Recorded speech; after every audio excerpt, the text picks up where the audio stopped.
quick disclaimer. Green Team received an Arc of the Devils by Joe Abercrombie, courtesy of NetGalley and Tor Books.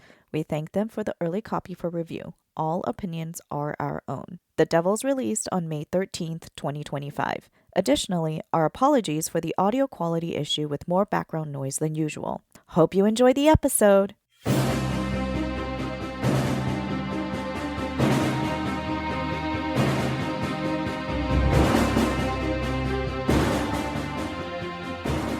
All right, boys, let's get into the Devils. Wahoo. I'll do again a quick, terrible synopsis of the book, or just what it's about, and we can get into throughout the story. But essentially, it's about, I'd say, the main characters: a priest, Brother Diaz, and a thief named Alex. Even though it's a big cast, I think those are kind of the two people we first meet and follow, obviously, throughout the whole thing. But Brother Diaz has been tasked with putting this thief, Alex, she is a street rat, but has been also found to be the lost princess for this empire. Forgive me on the terms of this empire.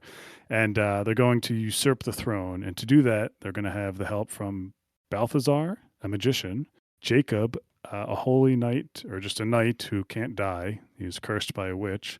Baron Ricard, a vampire. Baptiste, a pirate lady, I guess we could call her. Jack of all trades. Yeah, put Jack of all trades too. Yeah. Okay. And Sonny, an elf who can go invisible, and maybe the most ridiculous character he's written, Vega, the werewolf, she-wolf, werewolf. And together they essentially travel through, like we talked about, sometime in Europe. You guys would know better than I do. Try to just go to the city to put her back on the throne. And they face, I guess she has 3 cousins who are trying to stop her from doing that.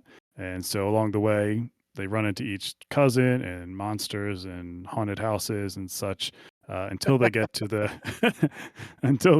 last city. And there's a bit of a twist on who actually is stopping her from getting on the throne. And yeah.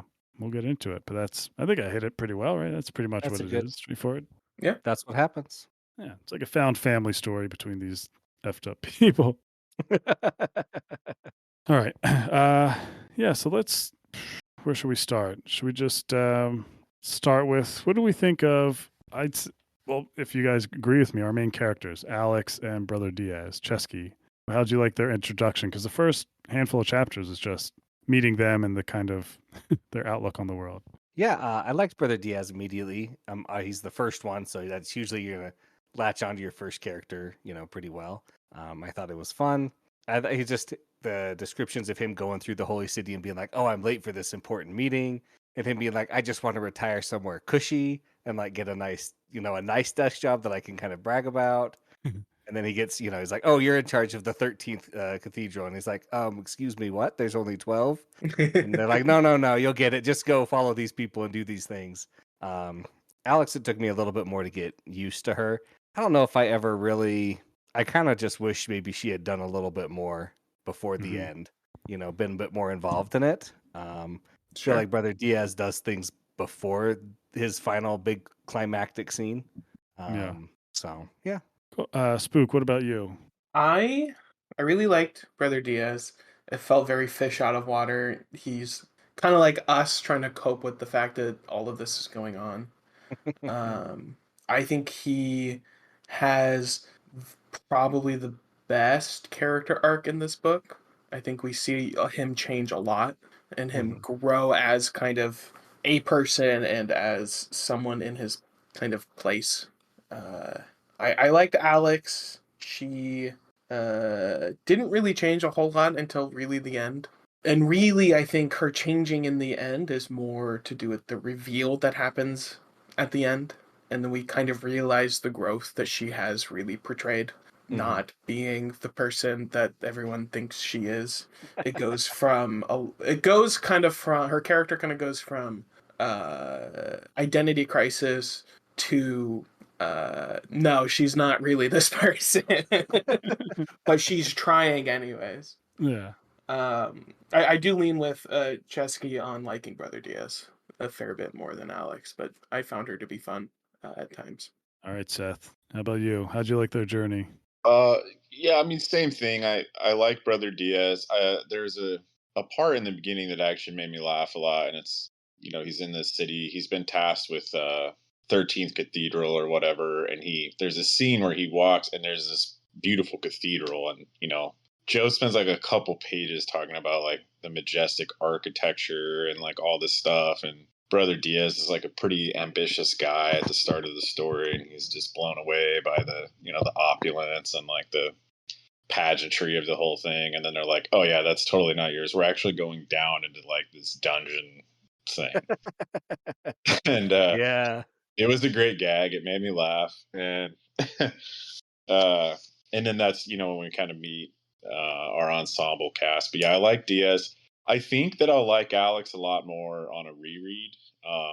Yeah. Spooke kind of teased it a little, but there is a big reveal. We're full spoilers. Yeah, so we're spoilers, so I guess Yeah, we yeah, can. do it. Yeah. come to find out she's not actually the Princess of Troy, right? She knew her on the streets. That princess died, and she burned a scar like similar to the one that this princess had, and took her necklace, and had heard enough of her backstory to basically play the long con to become Troy. Yeah. Even though that ended up being a terrible journey. Backfired. But yeah, she's constantly quoting this guy that she kind of worked with or looked up to on the streets, Gus. I can't remember his name. But yeah, she's talking about like how you have to own it. You have to act like you have to act like you know what you're doing, and you fake it till you make it kind of mentality, Yeah. right? And I remember I was thinking like, and then in the beginning parts, like, oh, that's like you're a street urchin, you're actually a princess. Well, no, it's actually because she really was just a street urchin the whole time who's playing the princess, and so there's a lot of layers that we don't get till the end that recontextualize the beginning. And I love those kind of reveals. It made me think like, well, Alex really is a fish out of water, and maybe she really doesn't know what to do because she's gotten herself, she's way too deep into the pool here. I liked her a lot more by the end, but I maybe side with Cesky. Like sometimes I wish she had done a little more, but Brother Diaz's journey was cool, and we get some sweet light cast on his past. His past is kind of not alluded to a lot in the beginning, and then you find out that he was actually pushed into priesthood because he Bad parenting always. he actually like knocked up a gal from his village or whatever, and his mom was like, "This is the only way to redeem yourself," like in the eyes of the father. So anyway, we get these cool little moments. This book is really good at it, and Joe's a master at this, of like interweaving these little character moments that really add a lot to character depth, and I think that was especially true with Diaz and Alex. Yeah, yeah, you guys said it. Alex, there's a couple quotes by both of them I really like. That it is like rereading it.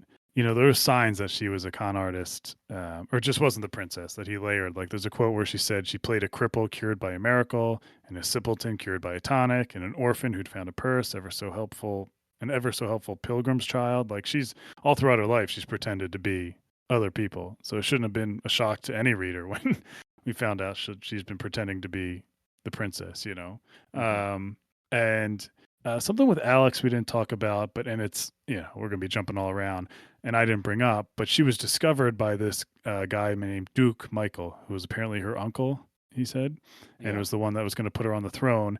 And immediately, I don't know about you guys, immediately my hackles were up. I think Seth said this book was predictable, and there's multiple times that I and I'm not good at calling things out ever. I miss things all the time. But how nice he was and how like accepting he was. If I was like, this dude's false. And during their first like scuffle, he gets hurt and has to like trips his ankle or something, or gets stabbed, and he has to go back to where they came from. And I'm like, yeah, that guy's not good. Like that, he's setting them up. Like there's no way he's a good person. So with her arcs, I felt her a little naive for being so trusting of him. She always kept like how happy she was to see him and things. So that kind of not ticked me off. I was like, come on, you're a street urchin who survived this long, but you're still getting roped into the story.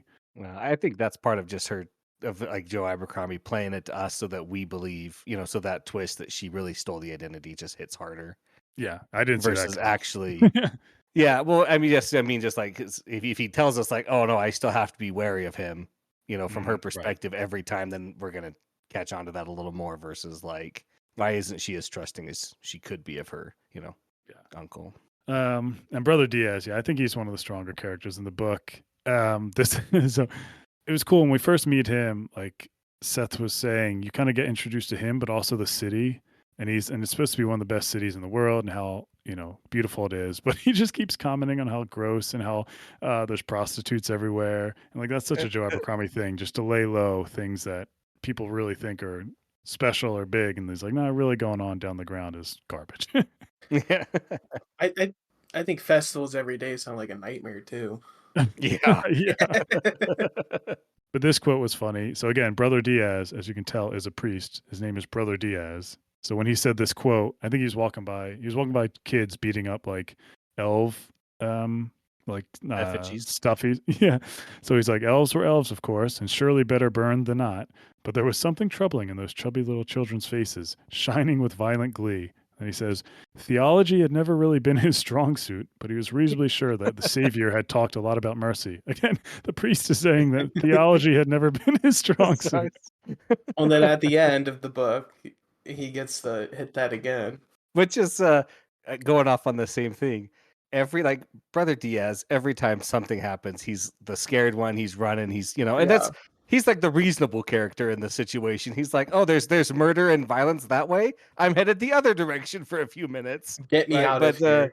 every time he comes across like a priest that he like respects or like knows anything about, and they're like, oh, by the way, I'm here to kidnap you as well. Then he lays into every single one of them like, you're a holy priest. You should be better than this. Like, I had such faith in you. You're nothing but scum. Like, he just turns it up to 11 every time somebody actually confronts him on it. All right, so I'm going to throw this on you guys. Great hosting.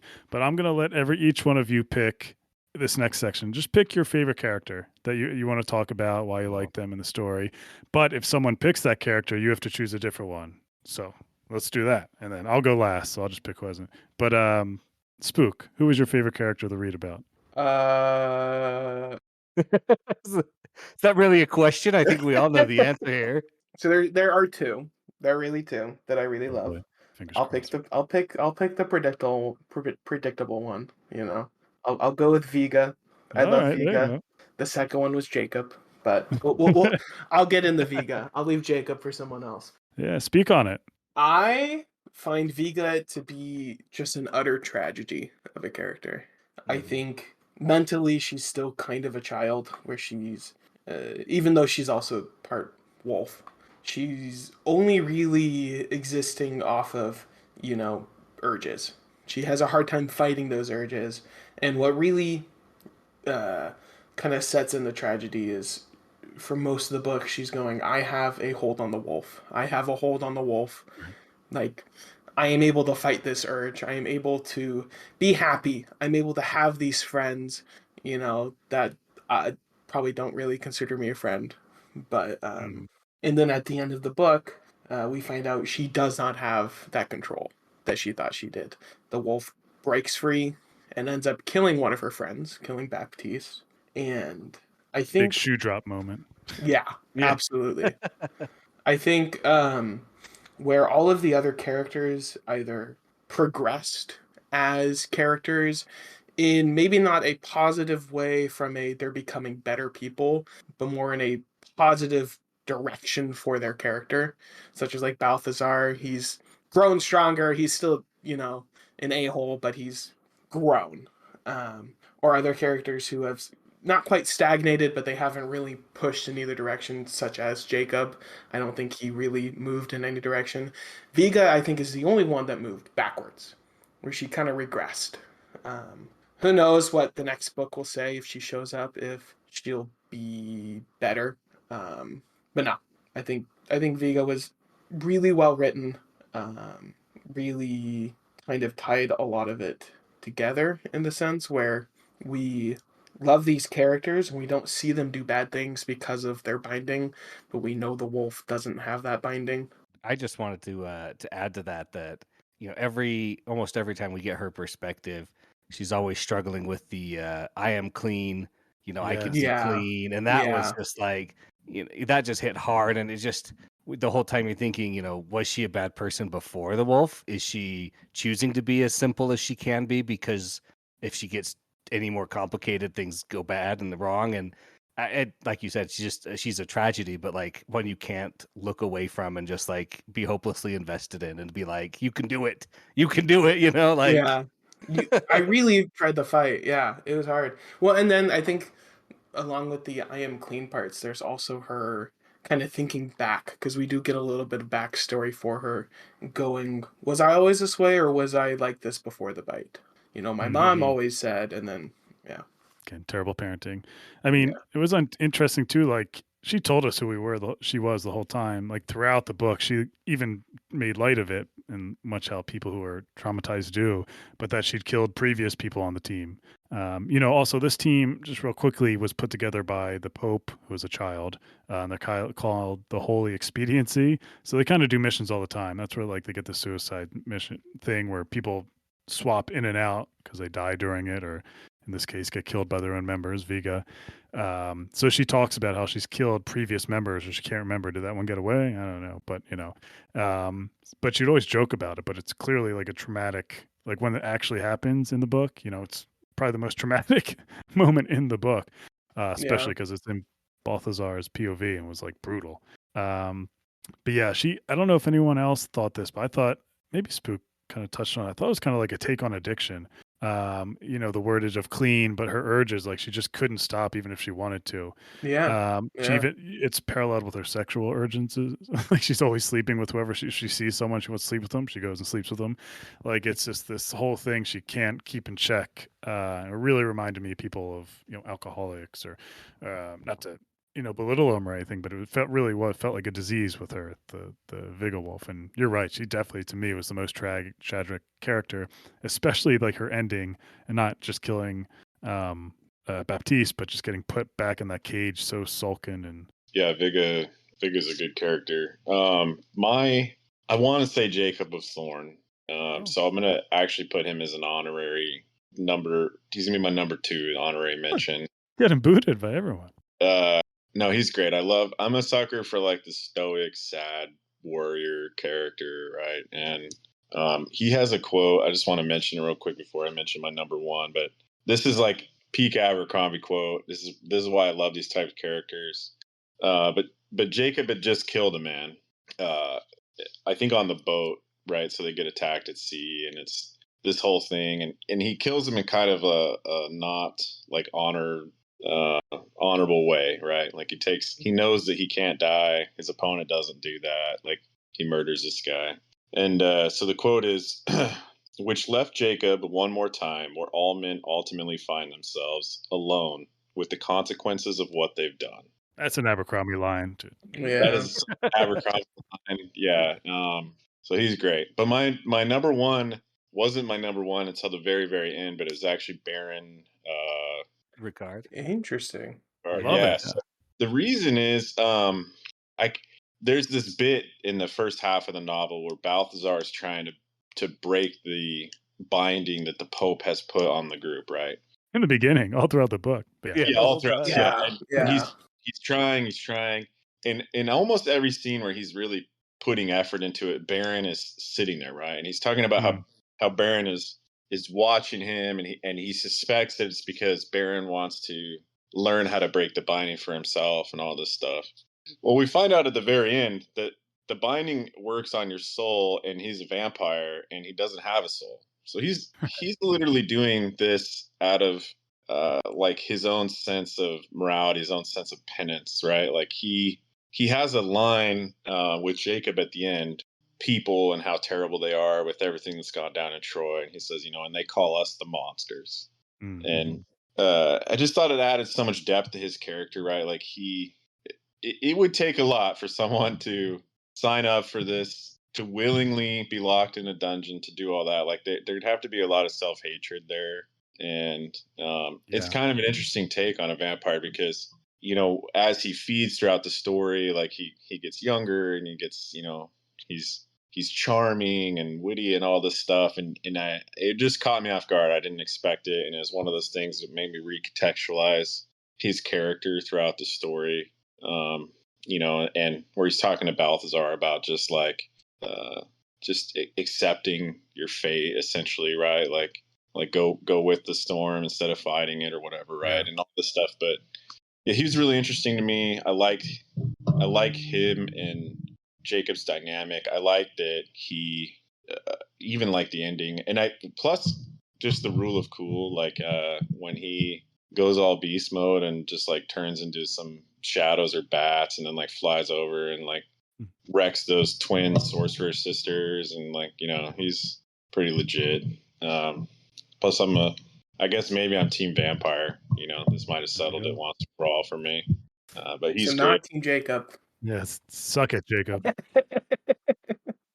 But he was great in a pretty stacked cast. I mean, this isn't like he's head and shoulders above everyone else. Jacob's right there, and I think pretty much every character. Ironically, I think the character I was the least connected to is the one that Joe decided to kill, but Yeah, definitely. that's neither here nor there. What about you, Yetti? Yeah, so I like what you said. It was interesting with Baron Ricard how when I read that there was going to be a vampire in this book, I thought it'd be all kind of cool moments where he's taking down people, sucking on blood, and like really what he was used for at the team was like the smooth talker. He used like a vampire persuasion skills to like let them hear stories about his wife making dumplings, right? Yeah. So I thought that was those scenes were pretty cool, and not overused. Like he could use it. It was cool how like he would get older if he didn't suck enough blood. Obviously, and he couldn't do that all the time. So it was a cool balance of that power where it's like, why doesn't he just talk his way out of it every situation? Yeah. Cesky, yeah, who are you? Options are slipping. No. Mine are still here. Well, I don't know. Did you pick Balthazar Sham Ivam Draxi? He was easily my favorite, but if you want to talk on it, we can go. It's all good. I'm gonna pick him. I'm sorry. I loved Balthazar's the whole time. He's pretentious. He's rude. He's just like amazing. But he learns and he like discovers like, oh wait, I have stagnated and I can keep going. Like, when we meet him and he's like, that's the binding, a little circle. Like, I'm gonna break this before lunch. And then he experiments, and every time he tries to break it, he starts puking and other things, and just it gets worse every single time he tries. And then he sends them on a mission. He's like, oh, only half the stuff I got was for them. The other half's for me to break the binding, and it lays him out flat. And he's like, I can't beat this binding. Then the back and forth that he has with Baptiste, I thought was really fun as they get to know each other better, and they're both kind of like trying to one up each other and like push them forward, push each other. It was just like that perfect relationship balance in the two characters. And then his 100% conversion, because he's like, oh, I can't break this binding, therefore she must be the Pope, therefore everything's real. And he's like, I'm converted, you guys. You don't have to put me in the box. I'll do whatever you guys want. Like, I'm 100% true believer. And they're like, back in the box or else. And he's like, I'm going back to my soul witch to change my soul. You can't stop me. Well, that's why I was like, I think Spooke said he actually has my favorite arc of the whole thing, but I would actually argue he doesn't change at all. And that's the funniest part, because once that happens and they put him back into the box, he immediately reverts back into he's not going with the wind. He's like, I'm gonna get out of here and take revenge on them. I'm gonna find that. Yeah. Like he immediately goes back to where he wasn't. It's not like something he's getting out, it's just a different reason, but he's doing the same thing. But yeah, like I don't think he'd go against the Pope, but just like, yeah, he's like, I'm gonna kill you who keeps putting me in this box. Like, I hate you. What'd you think of him, Spooke? I liked him. I liked that he was kind of our window into the magic of this world, and how obstinate he was that he was a magician, not a sorcerer, not a wizard, not anything like that. He is a magician, not a warlock. Not a warlock. I liked him. I liked him and Baptiste together. I think it led to a lot of funny moments where he clearly wants to bang Baptiste. Who knows what she thinks about that, but I think one of my favorite moments with Balthazar was it the elevator? I believe they were going up an elevator in Troy with Baptiste. What's that woman's name? Who the evil sorcerer? Yeah, her aunt. Yeah, her aunt, but not her aunt. Yeah. Yeah. Syrah, something like that. The one that his aunt body swapped into? Yes. Yeah. Syrah, I don't remember her name. Severa. There we go. They're going up this elevator, I think, and Balthazar is clearly hitting on Lady Severa, and is like, Baptiste is like, you have no chance, and he's like, just let me dream. I thought that was just very funny. It was just just let a guy have some hope, please. And then later it comes out that Duke Michael and her are getting married, and Baptiste goes, "Told you."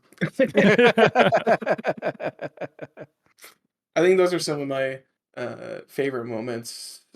That and the demon summoning, where the demon is like, "I can't help you here," and then leaves him. Yeah, and he bluffs it up like, "Oh yeah, I totally coerced her to do my will, and she still couldn't do it." And she's like, "Ah, no, it's not exactly what happened, but yeah, I totally convinced her and forced her to do it." You know? I think he brought the most laughs in this book for me. Absolutely. He kept it going for me when I wasn't in love with the book. When, the first 25, 40%, whatever. I was always looking forward to his chapters and his POV. Just like anytime he'd come across another magic user or whoever, like the fire woman at first, he's first like kind of like he sees not an equal, but he's like, I am also, I'm a magician. I do this. And he's like, even though he's like, this person's below me, but I'll introduce as we're Yeah. supposed to. I'll be And courteous. they're like, yeah, I'll be courteous. And he has this entitlement, and just it's just so funny and then when like, which I thought really cool people, the ones who put like a pin in your head to take over the body, like, and can puppet them. I really like just loved his disgust when he finds out they're on board and like on the ship Yeah. sequences. Like, disgusting, again. So he was definitely one of the funnier characters, and like you said, he had like really good small moments that Abercrombie is really good at. Like you said, talking to Baptiste and things like that, but also Baron Ricard, he'd have those one-on-ones that Seth said, and even Jacob, like he'd have these things that I thought were really, to me, make Abercrombie books. It's not the action always. It's just these small moments between characters, like in the first law, Logan and Giselle, when they're just sitting around on their journey and spouting, wisdom. So it's quote, but Glockta and Glockta. yep. Yeah. Well, and I was gonna say, I think part of that character works really well for Balthazar because this is his first mission, and so That's Yeah. true. we Yeah. have like an actual story reason for like, hey, you've been on so many missions with these people. Why don't you already know, these simple things about them? But like, so it played well that way as well. There was one yeah, he had one quote where he's talking about why he was like captured by the Pope and stuff, and like why he's part of the group, and he said, though ever since his conviction for the crimes of creativity, free thinking, and increasing the sum total of human knowledge, he had felt moved to weep on an almost permanent basis. that's why he's saying he's always wronged. Like he's one of those people who thinks he's always wronged. He's always should be doing something greater, everything. And it was a joy to read. Oh boy, you guys took a lot of the top hitters here. Who should I go with? All right, I guess we can talk about Jacob. He's this knight who was cursed by a witch years ago that he cannot die, which in itself I thought was very Abercrombie. This tragic guy who, a knight type of fighter who's killed plenty of people, but he was the one who has always had this idea of morality or virtue that it was all kind of bull poop. You know what I mean? Because he's been in so many situations. And honor, honor is really just whose side of the fight you're on. Which, to me, I don't know about you guys, especially Seth, but he felt one of the more overdone characters. Where Abercrombie's done someone like him all the time. His kind of views on the world, just with the mixture that he just doesn't die. So at times I really liked him, but I was like, man, I've seen him almost in every book he's written.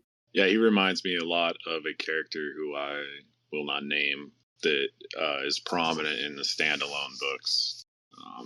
Yetti, I'm sure Yetti's getting what I'm putting down, but for the rest of our group that hasn't read those, I don't want to. But yeah, I agree. I mean, I think that's like that Abercrombie's really comfortable writing that kind of character, and I think that's why he stood out so much to me. I mean, I think his stories all made sense. And there's a great part with Jacob towards the end. The chapter's called like War is a Dance or something like that, or but where he's talking about basically like Joe does this like repetitive kind of line where it's like, you know, or a fight is like a war or something. I don't remember what it was, but War he's in miniature. a war in miniature, yeah. And Mhm. he's talking about how a fight is a war in miniature, and you have to like assess the terrain and do all this stuff. And he's talking with like a couple hundred years of history, right? And you're like, wow, this Jacob guy, he's a bad dude, right? And then he totally gets it handed to him. Like he just had too many injuries, like all this stuff. And that's definitely a Joe Abercrombie thing, right? Like he'll build these characters up and then be like, nah, they're just a man, right? Like, and Mhm. we're all human, and so yeah, I agree. Maybe he is a little repetitive, but I'm a sucker for it. I think Joe does that type of character probably as good or better than anyone doing it. So Yeah, I like this quote, and this is like we've probably read this in so many of his books, but Duke Michael's talking to Jacob saying, perhaps the lesson is we can't ever really change who we are. And Jacob's like, I've been trying for a long time. And he's like, any success? And he's, to my great regret, not much. It's like, that's just kind of, because I kind of was like, at the end of the book, I was curious where he ended up just in his thinking and things. And did he change? A little bit, Alex tries to offer him the sword of some special sword at the end, and he said he doesn't take it because there's no point in personal pride or personal, gains to his. He always he says, you always end up trying to usurp, or power goes to your head, essentially. And I didn't know if that's where he was at the beginning of the book, if he's just the whole story reinforced what he thought, Mm. I I had. don't. Oh, go ahead. No, you go ahead, Spooke. Sorry. Okay. I was gonna say I don't think he changed, but I think that's the character we needed was kind of that Yeah. rock that kind of balanced everything else going on. And that is kind of also his character where he can't die. So he's just always there. And he's, a warrior hundreds of years past his prime. So I feel like he's done the changing that he's going to do. Yeah. Yeah, I was gonna ask you guys, did you guys feel, because I kind of felt at the end of the book that he's almost an imposter. Like, not like an imposter, that makes it sound wrong, but like he goes on these missions for the church, but then, at the end of this mission, he's like, oh, my mission says I'm supposed to just go home, right? I put her on the throne, I'm done. But he chooses to do what he thinks, is moral, protect Alex and keep her alive. But he knows that that's going directly against the church's kind of goals.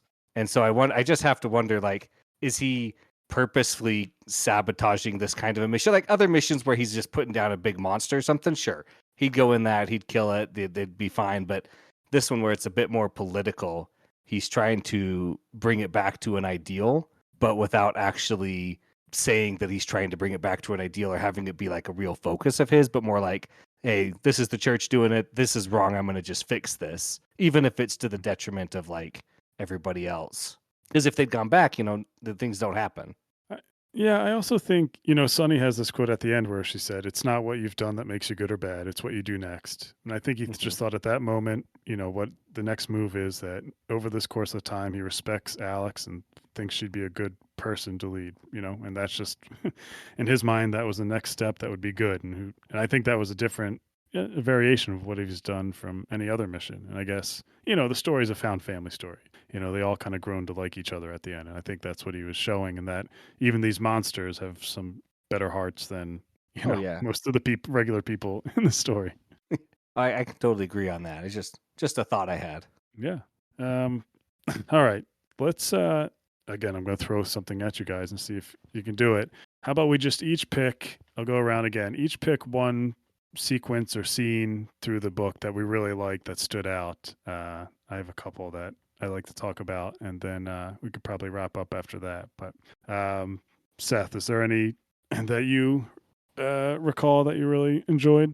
Yeah, so I was having a hard time there. I would say most of my favorite stuff is in the last quarter of the book.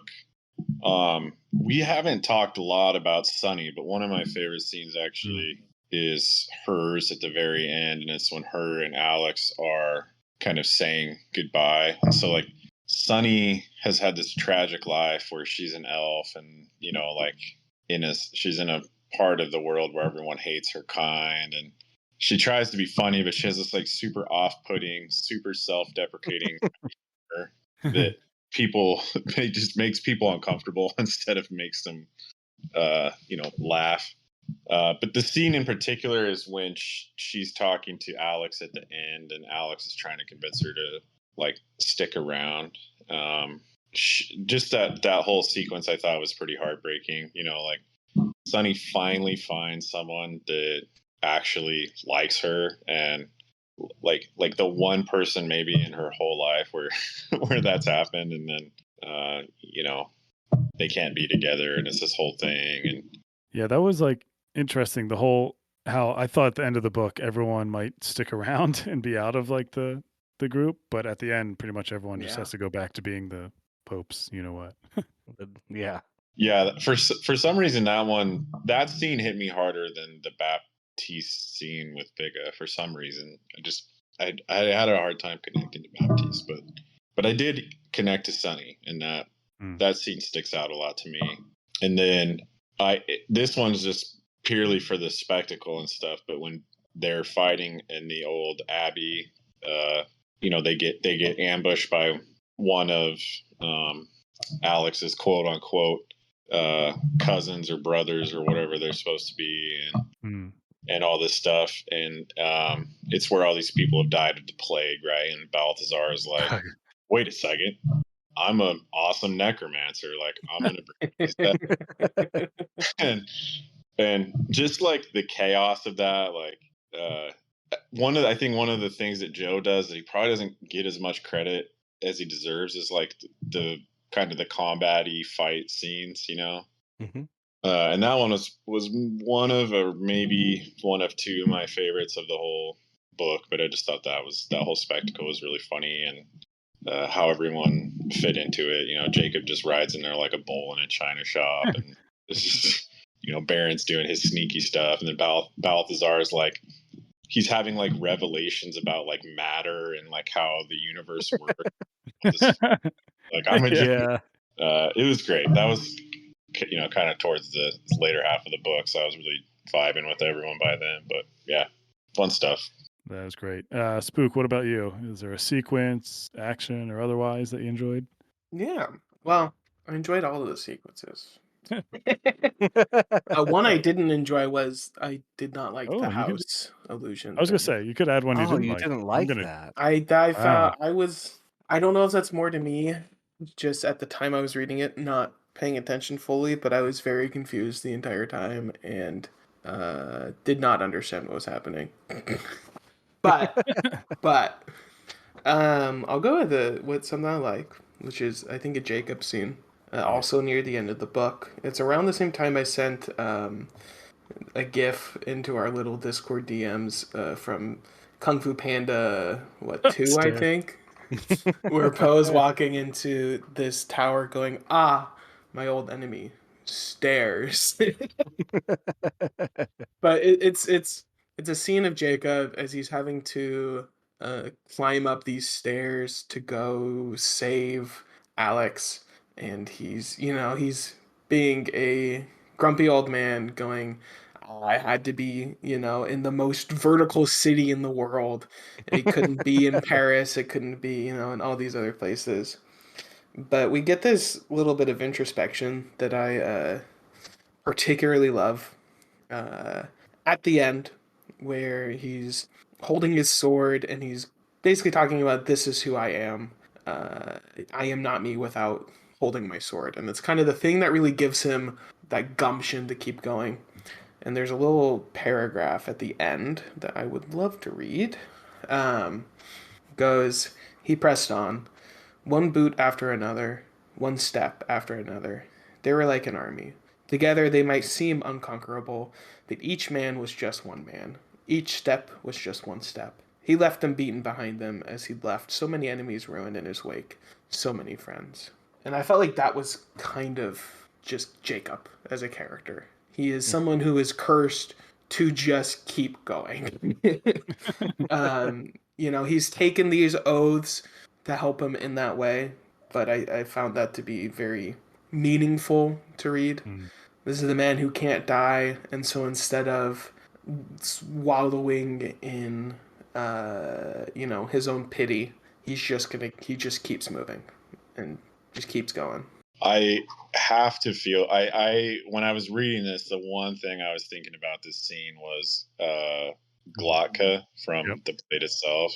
Mhm. And this is like the most minor of minor Yeah. Blade itself spoilers, so if that's not your thing, come back in 10 seconds.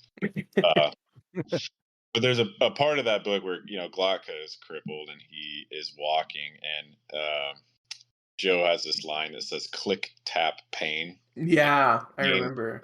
on the floor and all that, and then just the pain of moving. So it felt like maybe a little Joe tongue in cheek, like homage to Sandan Glockta, which uh, definitely was on my mind when I was reading it. But yeah, it was a great passage. His biggest enemy, stairs. Yeah.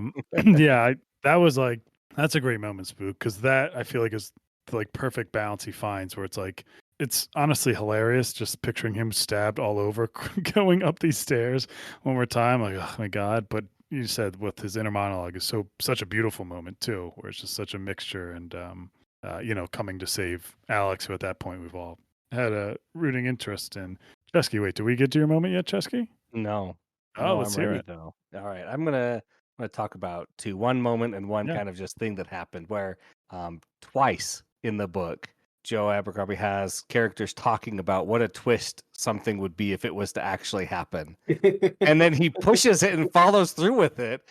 And the first time it happened, I was like, okay, I see that. That's funny. You did it. You got me. Like, it was a nice twist that you literally told me about 2 pages ago. Then you did it. And then he does it again.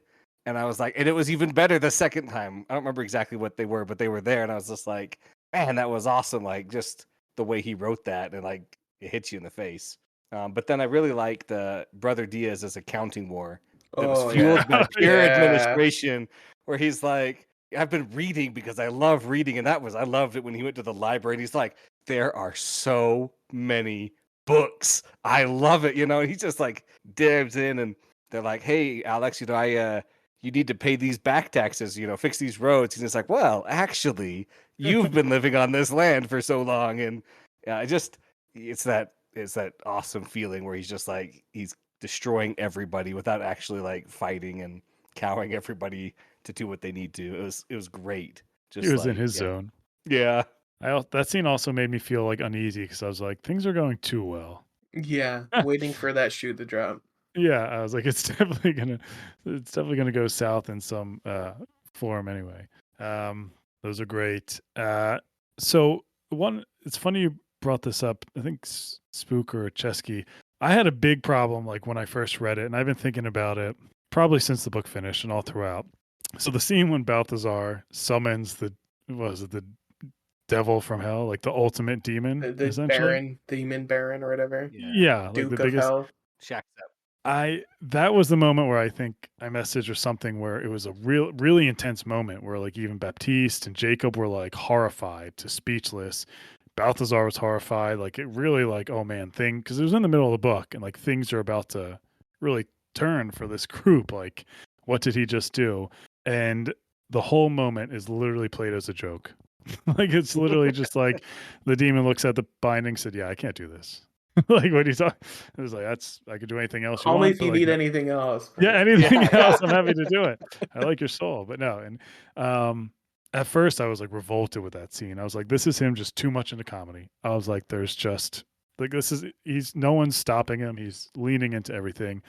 But yeah, I'd be curious what you guys thought of it because thinking about it more, it does lean into Balthazar's storyline, where kind of that's what snaps him into kind of saying some things just aren't possible, and that I kind of just maybe this thing that I'm not believing is true, and I have to have a little faith based on all this evidence that's happened before me. So there was kind of a purpose to it, but yeah. So that I don't know what your guys' relationship to that scene was, but it really, again, at first, it really irked me. It didn't irk me at all. I can understand what you're saying. There's this horrific thing summoning a demon, you know, and then they're all freaking out about it. But in my mind, it was, you know, yes, they're summoning a demon, but how many other, you know, horrific things have they seen that they've kind of just gotten past through this already? So what's one Right. more to add to it? And almost that that dark humor that like doctors can get, you know what I mean, where they're like, because you're facing these situations so often that it becomes not commonplace, but to get through it, you know, you have dark jokes, or you have whatever that helps you get through it. Yeah. And so it didn't, you know, I kind of just felt more like that to me, that they were not used to it because it was so brand new, but like, oh wait, this is just, you know, falls back into that normal fear faster than others. So, or, you know, deal with humor to deal with it. Sure. Yeah. I did have one quick, not really scene, but just like shower thought while reading the series. So Eudoxia, the person, the aunt or whoever who's wants the throne and body shifted, she creates these like mixture of creatures, like mixtures of like humans and animals and things like that are kind of her minions. And it was interesting the whole group would ever see one and kind of be grossed out by them or just like think like it's this huge crazy thing. And I was thinking, like, you live in a world with like werewolves and all different types of magic users and vampires. Like, why is this? And he, you know, I was like, this should just be another day in the park for, you know, for you guys. But so it made me curious, like how just Joe as a writer had to adjust to a whole different, non-typical fantasy setting he's used to. Like I was saying in the beginning, like that had to be to differentiate it, I guess. And I just was curious if he had trouble with that kind of stuff. But Yeah, I wondered that too. This is a lot different. I've just been sitting here thinking about the scene you were talking about. I struggled so much with the tone of this book. Like I just wanted it to be a little bit more serious. Normally, I would say Joe Abercrombie's humor is like perfect for me. It's like the perfect tongue in cheek, like kind of cynical, bitey humor, you know, dark humor. Yep. There's just, if I had had maybe just a couple more serious scenes in the first part of this book, like that it would have greatly increased my enjoyment of it. I think it was you, Yetti, who said like it's like if a Marvel movie where everyone feels like Tony Stark sometimes, you know, like that witty stuff. But yeah, I felt the same, I guess, about particularly about the like Baron of Hell scene or whatever, and it's like I don't know. This is right on the heels, or right on the heels of the scene where like the whole crew is shipwrecked, you know, and they're like on the land in pairs. Nothing is going well, and somehow like Balthazar and is it Jacob? No, Baptiste. And Jacob and Baron like end up on in the opposing sides of this army that are like armies that are at war, and there's tense meeting only for you to find out that the leader of the two armies, husband and wife, who are just feuding, like they're just angry at each other. Yeah, Like great call. Yeah, it's again, yeah, and again, which it is like funny, but it was funny, but it just was too often, right? Like we get this Baron of Hell scene like right after that, right? And so I'm kind of like, all right, we just had the gag, I get the gag, and then there's like another gag, and it's kind of like, I don't know. Like I said, I will say this is a me thing. Like of the thing I critique the most, I've noticed out of everyone I read is humor, and I've said it on our Discord like multiple times. Like apparently, I just don't have much of a sense of humor at this point in my life anymore, so I struggle with that. But yeah, there were moments that were genuinely funny, and there were some that just it felt like, all right, we got to bring the tone back down to earth a little bit because you're losing me in the weeds a little.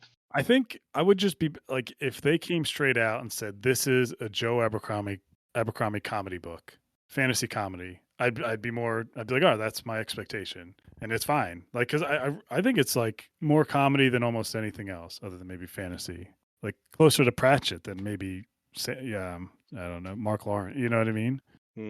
I don't know. That's a hard call to Pratchett, Yetti. I mean, that's really stretching the humor here. In the sense that Pratchett's books, I know they can be satirical and not just, you know, it's more to it than just laugh out loud comedy, but his books, you know, want to make you laugh, I feel like, on top of everything else. And I feel like this book's goal overall is to make you laugh more than anything else. Sure. Yeah, and I have to wonder, Yetti, like, since you and I have read so much Abercrombie, like, are we the victim of expectations here? Like, Right. is it a coincidence that Cesky and Spooke rated it the highest and they've read the least amount of him? Because my favorite Abercrombie novel of all time is The Heroes, and Undisputed, it is the best. yeah, I mean it's a masterpiece, but it is very somber, very dark, very introspective, right? Like it's not what we call a happy story. It would be like, you guys won't get this, but like if every character in this book is like Wirren of Bly, almost. You know what I mean? Like it's just like you guys, but yeah. And so I'm actually excited for the reread of this one. Like I'm gonna let a little bit of time pass and then just go into it again and just say like, look, I already know what's gonna happen and just see how it lands without the expectations a little, because to Joe's credit, he did not write the same thing that he's always written. And Definitely. so and shame on me maybe for expecting that or wanting that. I mean, I do want that. I love everything else he's written. If he just did that forever, I'd be happy. But I don't think Joe wants to do that forever, right? Like he's trying to do something different with his creative wings. So, and he's talked about, he gets burnout from the first law. Like, I mean, it's why he wrote that other trilogy. I mean, it is. All right, let's how about we end it with either final thoughts or any quotes you guys have. We're gonna start with Spooke, but last thing, I have a couple quotes, but any other things you want to add about it, and we'll send ourselves off. Absolutely. I think this book came at a right time for me. I am in the middle of reading Malazan. I say in the middle. I started reading book 2, and then I had commitments come up, so I'm ready to get back into it. But I really liked how, I think recently, especially the books that I've been reading, not necessarily listening to, but reading, have been very introspective, philosophical. Malazan, Black Company, uh, Dandelion Dynasty, Sun Eater. Very, very much heady books. And so this book came at a right time where it was nice to be able to sit down and read a book that has tension, has, some kind of philosophy in it, but that's not the main goal of the book. And so I don't think I am a victim of my own expectations of the book. Going into it, I had none. So I am happy with what I read. I'm ready to get back into other stuff. Would not recommend reading Splinter of the Mind's Eye halfway through reading this book. The whiplash is crazy. Yeah, I think that's what I got. All right, right on, brother. Chesky, final thoughts? Any quotes you like? Anything? Oh, final thoughts. Yeah.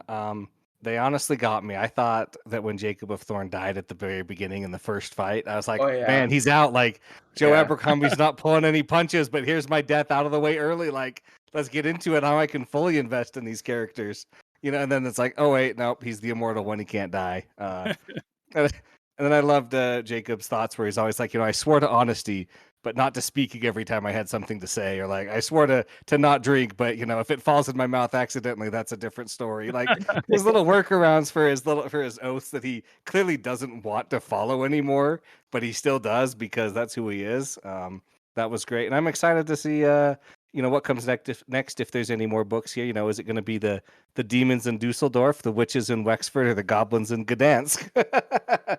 That's a good point. I do like that they're doing, like, it's not like a trilogy. It's more like a standalone in each thing in this world. That makes me more excited about going forward. Seth, what about you? Yeah, I had a quote from Baron here I wanted to bring up. This is a very Abercrombie quote again. I have the same quote, I bet. And he's talking about he's talking to Brother Diaz about like the religion or whatever. He says, on the contrary, I am a great admirer of the tenets of your religion. I merely find it a shame that the saved are, as a rule, so little like their savior.